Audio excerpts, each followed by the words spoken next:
Bagi Romo menanggapi kritik-kritik itu.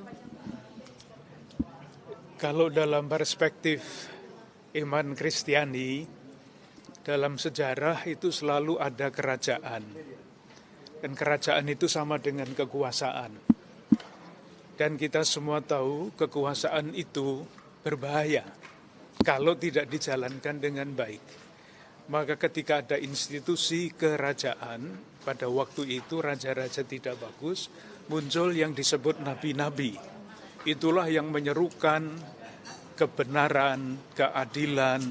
Ketika negara tidak adil, nabi muncul menyerukan keadilan.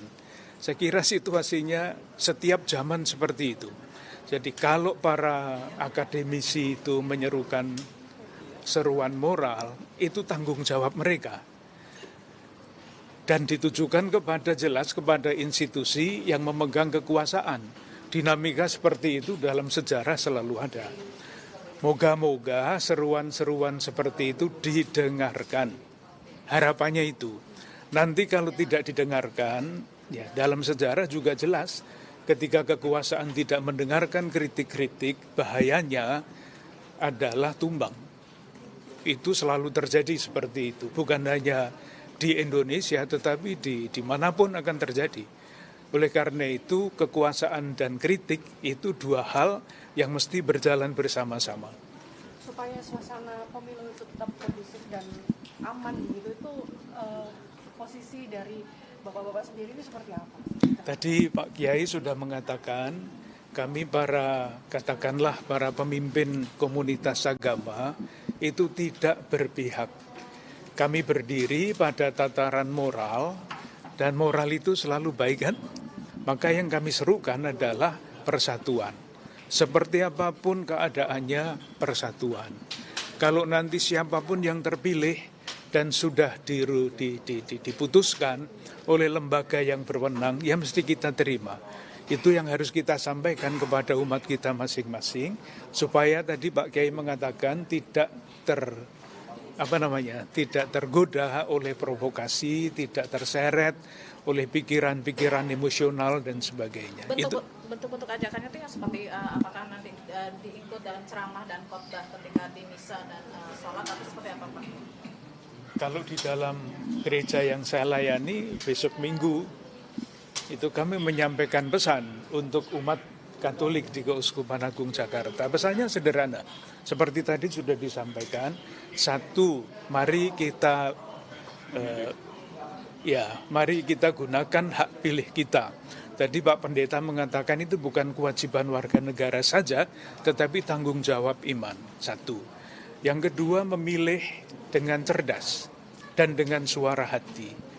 Mungkin ada bisikan, ada godaan macam-macam. Kalau sudah masuk bilik kan dengarkan suara hati, jangan dengarkan orang lain. Dan nanti kalau semuanya sudah selesai dan diputuskan oleh yang berwenang, kita terima dengan lapang hati. Nanti kita pikir lagi, moga-moga di 5 tahun yang akan datang kita lebih cerdas. Sehingga kita memilih pimpinan-pimpinan yang memang bekerja untuk cita-cita kemerdekaan Indonesia. Pak, bagaimana tokoh lintas agama ini menilai iklim demokrasi saat ini, Pak? Kan Presiden bolehkan mendukung kampanye, terus banyak kampus yang itu mesti ditanyakan kepada para ahli hukum, karena hukum di Indonesia ini masih beberapa yang kacau. Ayat pasal ini mengatakan itu, pasal yang lain mengatakan yang tidak sama. Itu mesti ditanyakan kepada para ahli hukum. Tapi secara ini garis besar ini iklim demokrasi sekarang menjelang momen pemilihan ini Pak, yang di mana capres ada yang sambil ini menjadi itu menteri. Dibaca saja ulasan-ulasan yang ada di harian, di televisi, urainya kan macam-macam, Mas. Persis di situ dibutuhkan kemampuan untuk memilih secara cerdas. Jadi tidak hanya soal hati nurani kan bisa tumpul, bisa bodoh.